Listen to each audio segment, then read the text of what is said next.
Canada चुनाव 2023 भारत पर प्रभाव का विश्लेषण। क्या कनाडा के चुनाव परिणाम भारत कनाडा संबंधों में एक नया अध्याय लिखेंगे? आइए 2025 के कनाडाई चुनाव परिणामों और भारत पर उनके संभावित प्रभावों का विश्लेषण करें। मार्क कार्नी और लिबरल पार्टी ने कनाडाई संघीय चुनाव जीता है, लेकिन एक अल्पसंख्यक सरकार बनाने की संभावना है। इसका मतलब है कि उन्हें प्रभावी ढंग से शासन करने के लिए अन्य दलों से समर्थन की आवश्यकता होगी। जस्टिन ट्रूडो के पद छोड़ने और राष्ट्रपति ट्रंप के तहत कनाडा और अमेरिका के बीच तनाव बढ़ने के कारण लिबरल पार्टी को गति मिली। कार्नी ने कनाडा के लिए खड़े होने पर जोर दिया और अमेरिका को कनाडा पर हावी होने की कोशिश करने के खिलाफ चेतावनी दी। कार्नी की जीत भारत के साथ तनावपूर्ण संबंधों को सुधारने का अवसर प्रस्तुत करती है, जो जस्टिन ट्रूडो के तहत खराब हो गए थे। कार्नी ने भारत के साथ संभावित राजनयिक रीसेट का संकेत दिया है, व्यक्तिगत, आर्थिक और रणनीतिक स्तरों पर संबंधों के महत्व पर जोर दिया है।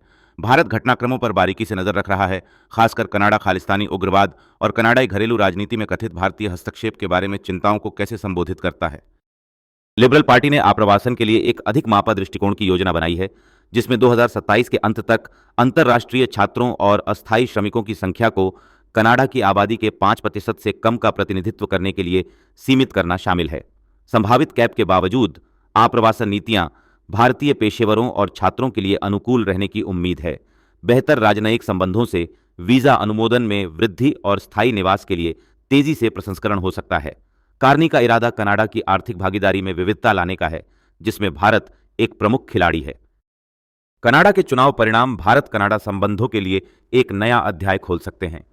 जबकि आप्रवासन नीतियों में समायोजन देखा जा सकता है, मजबूत व्यापार और बेहतर राजनयिक संबंधों के लिए आशावाद है। इस विकास पर अपनी राय साझा करें और इस विश्लेषण को अपने नेटवर्क के साथ साझा करें।